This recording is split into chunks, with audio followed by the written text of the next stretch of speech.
Assalamualaikum warahmatullahi wabarakatuh. Halo teman-teman, ketemu lagi dengan aku Desti Wulandari.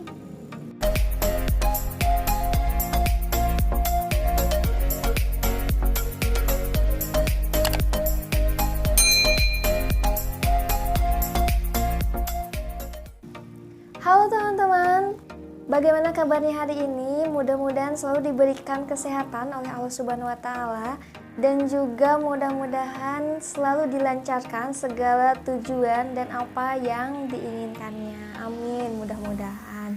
Nah, di video kali ini aku akan membahas soal mengenai teks wawasan kebangsaan.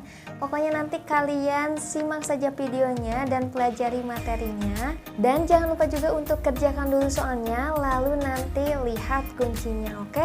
Supaya lebih mengasah kemampuan kalian dalam menganalisis soal. Tanpa menunggu berlama-lama, kita langsung saja ke videonya. Jangan lupa dulu untuk berdoa sebelum belajar. Kita mulai di soal yang pertama. Masyarakat Indonesia mempunyai cita-cita bersama yang harus diwujudkan untuk kesejahteraan seluruh rakyat. Berbagai cara dilakukan agar cita-cita tersebut dapat terwujud.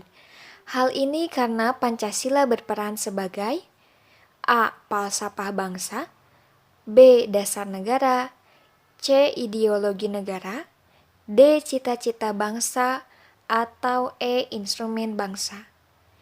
Jawabannya adalah C. Ideologi negara.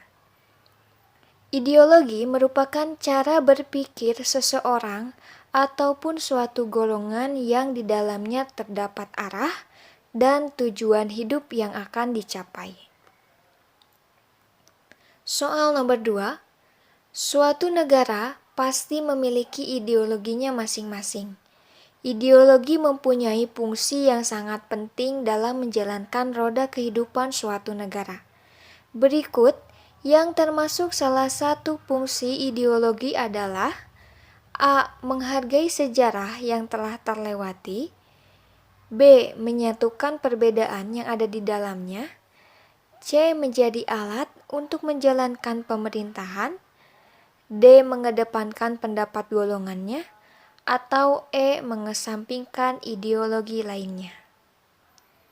Jawabannya adalah B ya teman-teman, menyatukan perbedaan yang ada di dalamnya. Ideologi merupakan pandangan hidup sebuah negara sehingga dapat membentuk identitas yang membedakan dengan negara lain.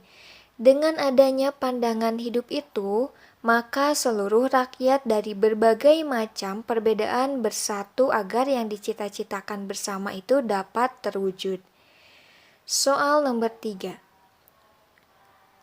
Piagam Jakarta berisi perlawanan terhadap imperialisme, kapitalisme, fasisme, serta memulai dasar pembentukan Republik Indonesia, sebelum akhirnya dijadikan sebagai pembukaan Undang-Undang Dasar 1945. Yang merumuskan Piagam Jakarta adalah A. BPUPKI, B. PPKI, C. Muhammad Yamin, D. Panitia Kecil, atau E. Panitia 9. Jawabannya adalah E. Panitia 9. Panitia 9 dibentuk pada tanggal 22 Juni 1945. Panitia 9 itu beranggotakan Insinyur Soekarno, Dr. Andes Muhammad Yamin, Mr. Amar Ramis, Kiai Haji Wahid Hasyim, Abdul Qahar Mujakir, Abi Kusno Cokro Sujoso, Haji Agus Salim, Mr. Ahmad Subarjo, dan Muhammad Yamin. Soal nomor 4.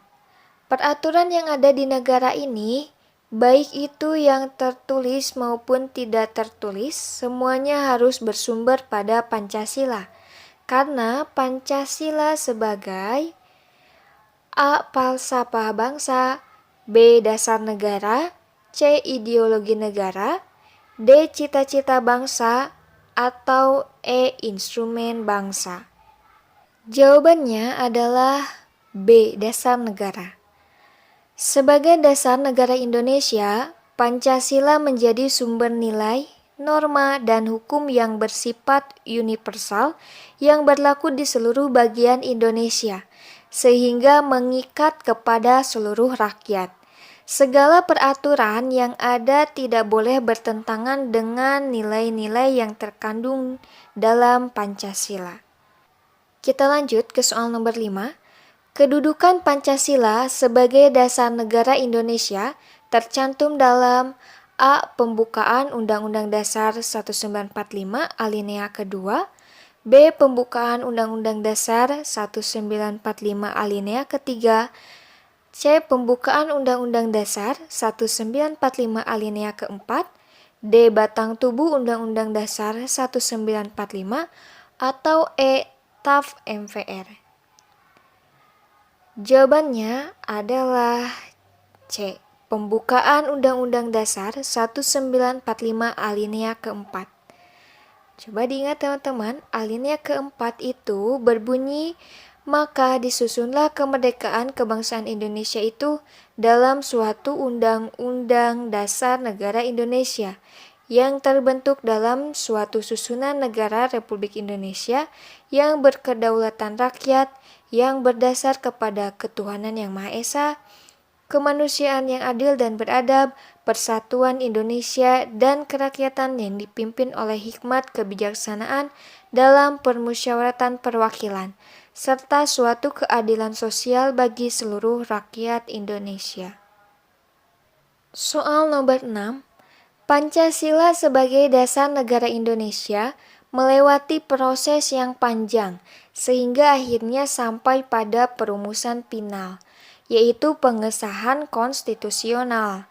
Pengesahan Pancasila sebagai dasar negara terjadi pada tanggal A. 1 Juni, B. 22 Juni, C. 17 Agustus, D. 18 Agustus, atau E. 19 Agustus. Jawabannya adalah D. 18 Agustus 1945. Pada tanggal 18 Agustus 1945, PPKI mengadakan sidang dan menghasilkan yang pertama menetapkan Undang-Undang Dasar sebagai dasar negara, yang kedua memilih dan mengangkat presiden dan wakil presiden, yang ketiga membentuk komite nasional. Lanjut ke soal nomor 7. Dalam kehidupan yang berdasarkan Pancasila, kehidupan masyarakat tidak dapat dipisahkan satu dengan yang lainnya. Begitu pula dalam hal perekonomian yang harus mengedepankan kepentingan bersama.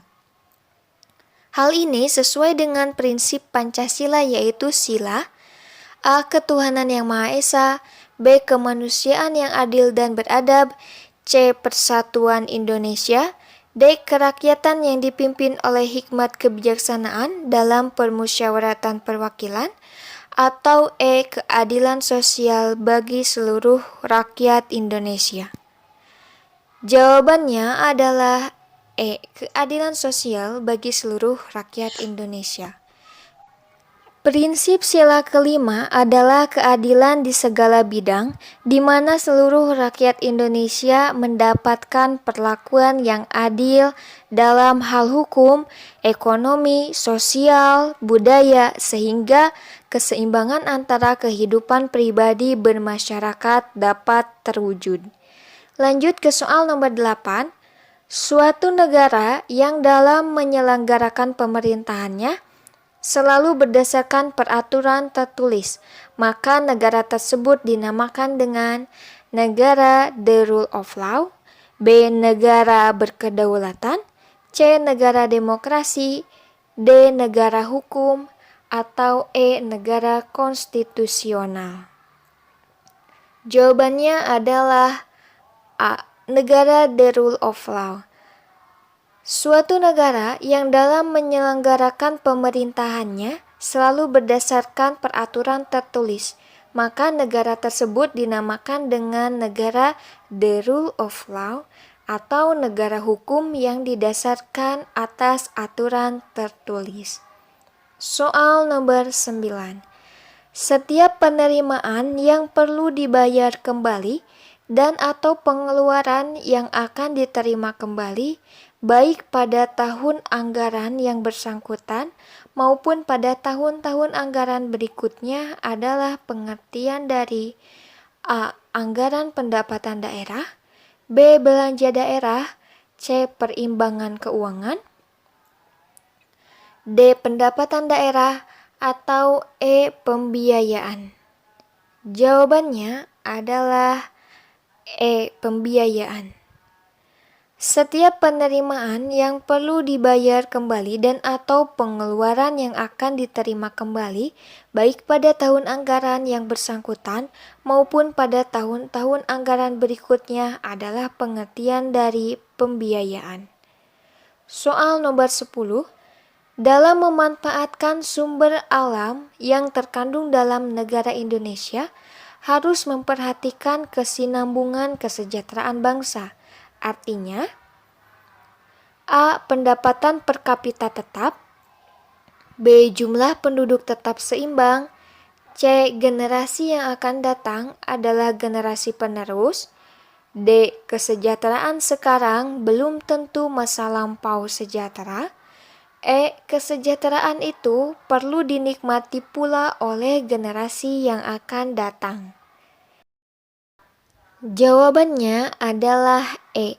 Kesejahteraan itu perlu dinikmati pula oleh generasi yang akan datang. Dalam memanfaatkan sumber alam yang terkandung dalam negara Indonesia, harus memperhatikan kesinambungan kesejahteraan bangsa. Artinya, kesejahteraan itu perlu dinikmati pula oleh generasi yang akan datang. Soal nomor 11. Menurut Undang-Undang Dasar 1945, Pasal 30 ayat 2, yang telah diamandemenkan dan setelah menjadi pemisahan tugas dan wewenang antara kepolisian dengan TNI, maka kedudukan dalam sistem pemerintahan dan keamanan rakyat semesta adalah sebagai A. Kekuatan utama, B. Kekuatan pendukung, C. Kekuatan cadangan, D. Gerakan mobilitas, atau E. Gerakan perlawanan. Jawabannya adalah kekuatan pendukung. Menurut Undang-Undang 1945, Pasal 30 ayat 2, yang telah diamandemenkan dan setelah menjadi pemisahan tugas dan wewenang antara kepolisian dengan TNI, maka kedudukan dalam sistem pemerintahan dan keamanan rakyat semesta adalah sebagai kekuatan pendukung. Soal nomor 12. Setelah lulus dari salah satu perguruan tinggi negeri ternama, Sugito kembali ke desa untuk mengabdikan diri. Kebetulan saat itu sedang dibuka seleksi perangkat desa. Ia ikut serta dalam seleksi tersebut dan dinyatakan lolos. Keikutsertaan Sugito dalam seleksi perangkat desa tersebut merupakan implementasi dari hak asasi dalam bidang A. Hak asasi pribadi, B. Hak asasi ekonomi, C. Hak asasi politik, D. Hak asasi hukum, atau E. Hak asasi sosial budaya. Jawabannya adalah C. Hak asasi politik. Hak asasi politik atau political right merupakan hak yang berhubungan dengan kehidupan politik yang mencangkup penyelenggaraan negara atau organisasi yang diikuti. Lanjut soal nomor 13. Sebagai anak terakhir, Saraswati diminta orang tuanya untuk ikut tinggal dan menetap bersamanya. Namun, ia memiliki pilihan lain untuk hidup mandiri dan tinggal bersama suami. Meskipun berat, namun orang tua Saraswati tidak dapat menolak keputusan anaknya tersebut. Hal itu mencerminkan hak asasi, A. Hak asasi pribadi, B. Hak asasi ekonomi, C. Hak asasi politik, D. Hak asasi hukum, atau E. Hak asasi sosial budaya. Jawabannya adalah A. Hak asasi pribadi. Hak asasi pribadi ialah hak yang meliputi kebebasan menyatakan pendapat, kebebasan memeluk agama, kebebasan untuk aktif di setiap organisasi, bergerak, perkumpulan, atau sebagainya. Soal nomor 14. Dalam rangka menjamin pendidikan yang layak untuk seluruh pelajar Indonesia, pemerintah meluncurkan Kartu Indonesia Pintar atau KIP bagi pelajar berprestasi yang kurang mampu. Kebijakan tersebut merupakan bentuk dukungan terhadap hak asasi, A. Hak asasi pribadi, B. Hak asasi ekonomi, C. Hak asasi politik, D. Hak asasi hukum, atau E. Hak asasi sosial budaya. Jawabannya adalah E. Hak asasi sosial budaya. Hak asasi sosial dan budaya ialah hak yang menyangkut dalam suatu masyarakat, yaitu untuk memilih pendidikan, hak untuk mengembangkan kebudayaan, dan lainnya. Nah, itu dia teman-teman beberapa soal mengenai tes wawasan kebangsaan. Mudah-mudahan bisa bermanfaat dan menambah wawasan kalian. Semoga apa yang kalian inginkan, apa yang kalian cita-cita, terutama untuk lolos tes CPNS nanti bisa dipermudah oleh Allah Subhanahu wa Ta'ala. Jangan lupa untuk subscribe channel ini dan juga bunyikan loncengnya serta like dan share video ini ke sosial media kalian supaya video ini lebih bermanfaat lagi untuk banyak orang. Sekian dulu video kali ini, semoga bisa bermanfaat buat kalian semua. Sampai jumpa di video aku selanjutnya. Bye bye. Wassalamualaikum warahmatullahi wabarakatuh.